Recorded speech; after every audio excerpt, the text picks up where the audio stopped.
Welcome back to Fast Money. Another check on Pinterest after earnings. Shares are lower by about 3.25%, but well off the after-hours lows after disappointing revenue guidance for the current quarter. Julia Borson joins us now for a first on CNBC interview with Pinterest CEO Bill Ready. Julia. Thanks so much, Melissa. And Bill, thanks so much for joining us fresh on the heels of that earnings call. I want to start off on the factors that are really pressuring the stock and after hours trading right now. And it really seems like it's not just the revenue disappointment that it didn't grow faster this quarter, but the guidance for the first quarter that's weighing on the stock right now. What is it going to take to reaccelerate revenue growth? Well, we feel really great about the quarter that we had. If you look at our revenue performance, we delivered 6% growth on an FX neutral basis, 4% on a reported basis, which is right in line with our guide of mid-single digits. As you look at us versus the ad market broadly, certainly, there's a soft ad market out there and there's a lot of choppiness in the market. But while many players are experiencing year-on-year declines, we're actually managing to grow. So I think if you assess us on a relative performance basis, we're performing quite well. And the progress that we've made in returning to user growth, double-digit engagement improvements, our ad supply growing at 15% plus, with improvements in our ad platform around measurement, and our growth coming from really discerning advertisers that are seeing more and more performance from our platform.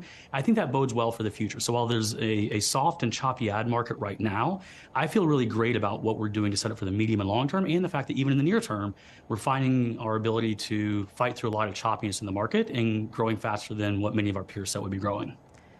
But, Bill, you did guide to low single-digit percentage growth in the first quarter. Analysts had been expecting 7% revenue growth in the first quarter. So how much of this is about a weak ad market, and what are you seeing in terms of your outlook for the ad market this year?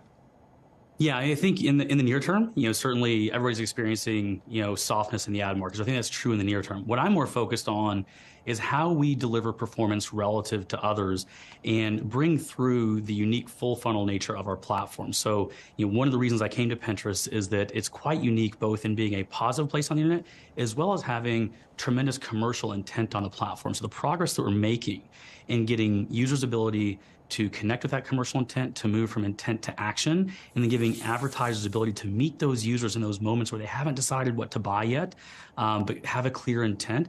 We're seeing really good progress on that, and I think it's why you see us outperforming peers now, and what I think sets us up well to continue outperforming. Right now, we're outperforming in a soft market, but as that market strengthens over time, we think we're set up well for that. Yeah, Bill, I know when you took over in June, you made shopping on Pinterest a clear imperative, wanting to close the loop so people could actually drive transactions and your ads could be more effective. Where are you seeing Pinterest right now in that trajectory? How much more room do you have left to go on this whole process? Yeah, so we are very clearly at the early part of that journey, but the potential is tremendous. More than 50% of the people on Pinterest say they're on Pinterest to shop. And our early efforts there, things like shopping ads, grew 50% year on year. And even in our ability to connect the user, not just with the thing that they're looking for, but increasingly getting them to the place to go buy that thing, we talked about things that are driving greater conversion, like mobile deep linking, that accounted for a significant portion of our shopping ads overall. So while we're early in the adoption curve there, we feel really great about both where users are in consuming these things from us, as well as where advertisers are on consuming these things from us. But we're early on the adoption curve, so while we're outperforming now, that's a lot of what gives me confidence that we'll continue to do that, or certainly intend to continue to do that. And as the market strengthens, we expect to continue to outperform there. And when you're talking about competing with your peers here, I have to ask about TikTok, which has been a topic throughout the conversation this earnings season with some of the social media players. You talked about wanting to monetize short form video. How are you doing in terms of competing with TikTok, both in terms of engagement and time spent, but also in terms of those ad dollars? So two things I'd say. In terms of the competition for users' engagement, I talked about how we've returned to user growth. Sessions are growing faster than users, double-digit plus growth in engagement.